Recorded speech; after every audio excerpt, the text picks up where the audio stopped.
According to the huge amount of mail that we receive from our audience, they encounter exactly the same extremely frustrating, ignorant, and totally unrealistic replies and comments from the followers of Muhammad in defense of their Quran and beliefs. Hence, I would like to recite two very apt examples that are relevant to this chapter. In Bukhari Hadith volume 2.667, narrated by Abis bin Rabi'ah, Umar ibn al-Khattab came near the black stone and kissed it and said, "No doubt, I know that you are a stone, and can neither benefit anyone nor harm anyone. Had I not seen Allah's apostle kissing you, I would not have kissed you." It is very revealing that although Umar knew that the gesture was empty and false, he nonetheless copied Muhammad in kissing the stone. Just like Umar, most Muhammadans follow blindly and unthinkingly their leader in their shameful practice of venerating what was and continues to be a pagan ritual, as well as all the other practices, thoughts and deeds of Muhammad. Furthermore, to explain away the incompatibilities of the stories as depicted in the Quran vis-à-vis their originals in the Bible, the earlier Muhammadan scholars in general alleged that the people of the book, the Jews and the Christians, had altered, corrupted the meaning and or interpretations of their holy books. Unfortunately, his later followers, because of their enormous frustration in trying to reconcile these irreconcilable differences, started the process of character assassinating the holy books of the Jews and Christians by alleging that their texts were actually perverted, altered and doctored at least 1,000 years before or even after, just to deny Muhammad and his Quran their rightful position as a prophet and scripture of Allah. Besides being a preposterous and disgusting allegation, neither the Quran nor any of its followers can substantiate any of their uncorroborated, hate-mongering, asinine, baseless, desperate and infantile allegations. Theirs are acts of intellectual, literary, historical and theological perversions and fraudulence resulting from their desperate need to explain away the unexplainable. Nonetheless, these allegations have become part and parcel of their dogma, justify them to slaughter, dispossess, plunder, subjugate, or force into conversion the people of the book. Like all criminals, the Muhammadan exegetes project upon their victims, the Jews and Christians in this particular case, the very characteristics, deeds and perversions that they themselves actually possess, exhibit and do. It is, after all, easier to claim that one's opponent is a fraud without ever having to prove that they are. The word used by Muhammadan writers for this supposed corruption or alteration of the sacred scriptures of the Jews and Christians is tahrif.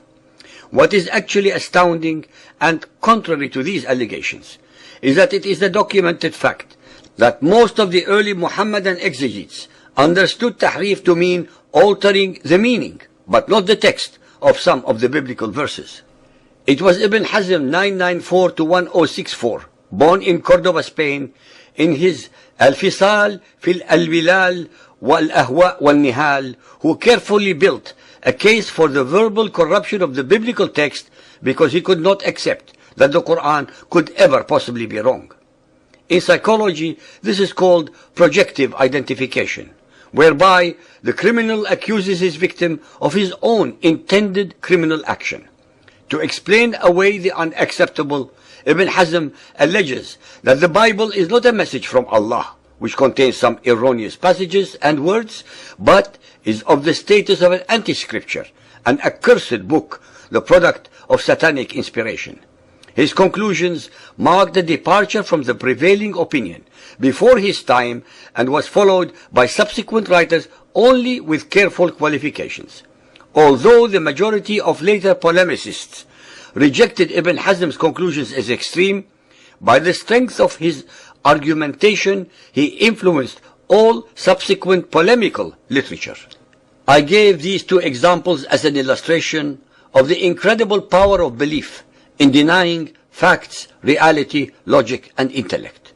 Our listeners must appreciate that if many of the most educated scholars of Muhammadan Islam could subscribe to such embassy logic, how can we blame the mostly unlearned and generally unthinking ordinary men and women followers of Muhammad in believing otherwise?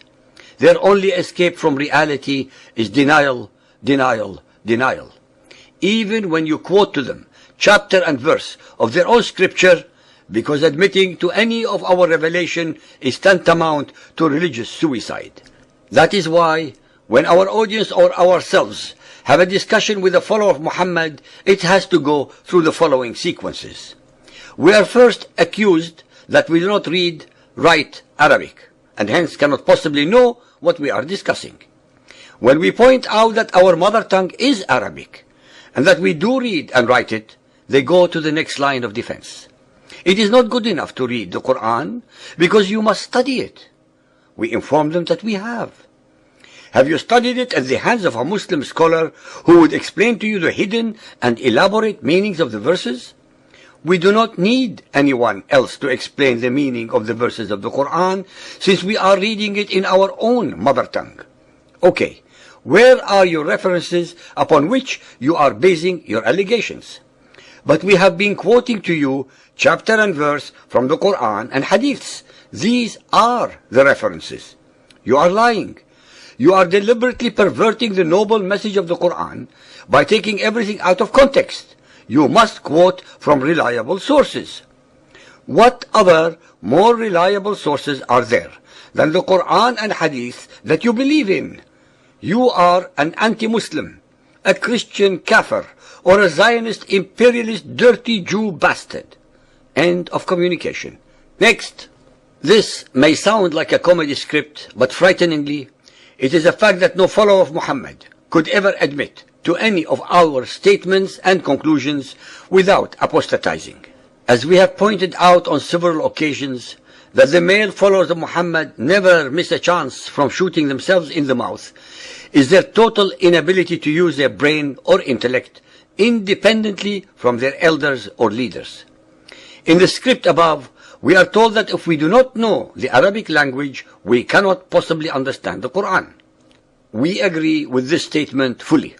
How then can the same followers of Muhammad brag that it is the fastest growing belief on earth, when in reality and in fact, over 1 billion of the 1.3 billion followers of Muhammad do not understand Arabic, and especially the Arabic of the Quran?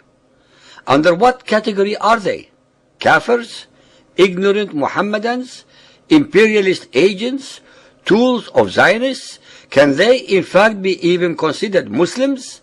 Hence, their first, foremost and only line of defense is obliterated, leaving them nothing more than circular and hence endless illogic to try and defend the indefensible. As we have mentioned before, that a belief is not merely an idea that the mind possesses. It is in fact an idea that totally possesses the mind. Hence, it is almost impossible to get through to people who are too scared to listen, lest they have to discard all their views on Muhammadan Islam. In conclusion, talking to the followers of Muhammad is exactly the same as Umar ibn al-Khattab intoned, like talking to the black stone.